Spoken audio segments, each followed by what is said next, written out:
DarkAce Narrative.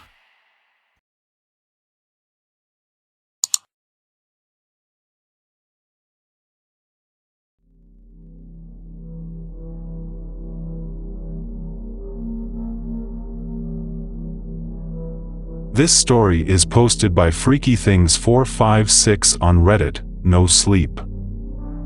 Why I'll never go to Disney again.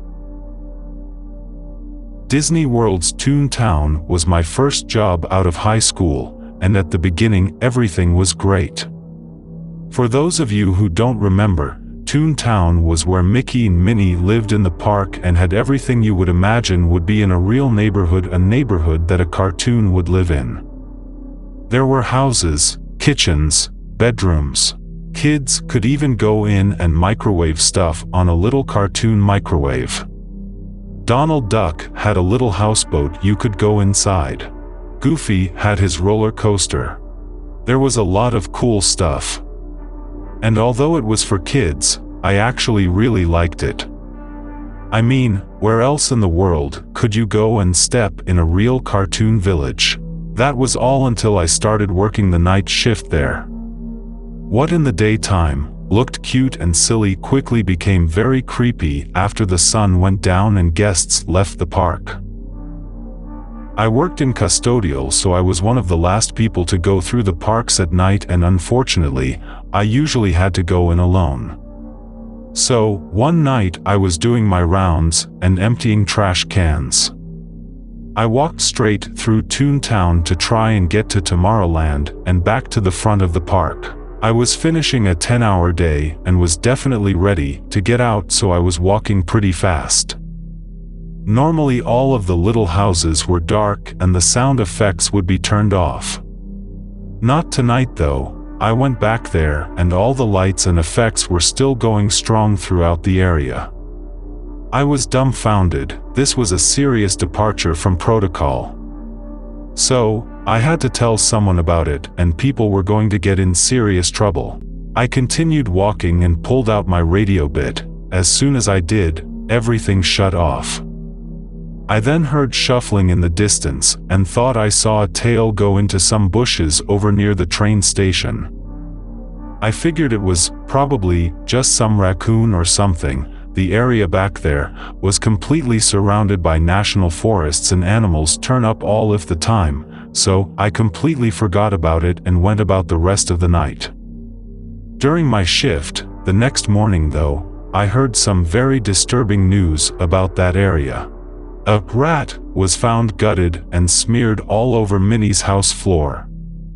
The official story was that it was killed by a possum or two, but the amount of carnage involved seemed suspicious to me. Anyways, it was business as usual, of course. The number of situations at this park that could happen before there is any change in operation is truly astounding. That was until later in the evening I saw a batch of policemen and security officers crowded around Main Street strategizing something. For that amount of them to be all gathered around one place meant something definitely must have happened. I found one of my leaders standing over on a sidewalk staring over at the group. I asked her what had happened.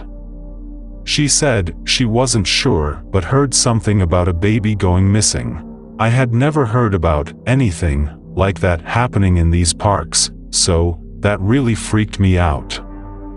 By the time I did my sweep later that night, it was about 2 in the morning. I did all of my normal tasks, but I was certainly dreading getting to ToonTown. I was still kind of shook up by the events from the night before, even though I knew they were honestly pretty much normal. So, by the time I got to the area, I was relieved to see that the lights and sound effects were not on. I approached an empty trash can in front of Minnie's house and noticed through the window that the cartoon refrigerator was still open. I figured that one of the crazy interns must have forgotten to shut the door when they closed down the park for the night. So, I walked inside the house and went to the kitchen to close it, but when I tried it didn't close all the way. Fear suddenly surged through my veins. I automatically knew something was wrong. I slowly opened the refrigerator door and witnessed to my horror a baby inside, lifeless and cold. In a panic, I radioed my supervisor and told him what had happened. He told me to get outside the house immediately and that the police were on their way. Then, a number of boxes and items got knocked down in one of the rooms behind me, and somebody ran out of the door. Too terrified to move, I stood there and watched as a man-like thing with a tail skittered past the window. I immediately went outside, desperate to see what it was. It was gone. The police arrived soon after. I told them everything. When no one was paying attention, I saw something on the kids' coaster. It looked like a silhouette of Mickey Mouse. I am now writing this 3 weeks after this incident. I was the obvious suspect for killing that baby.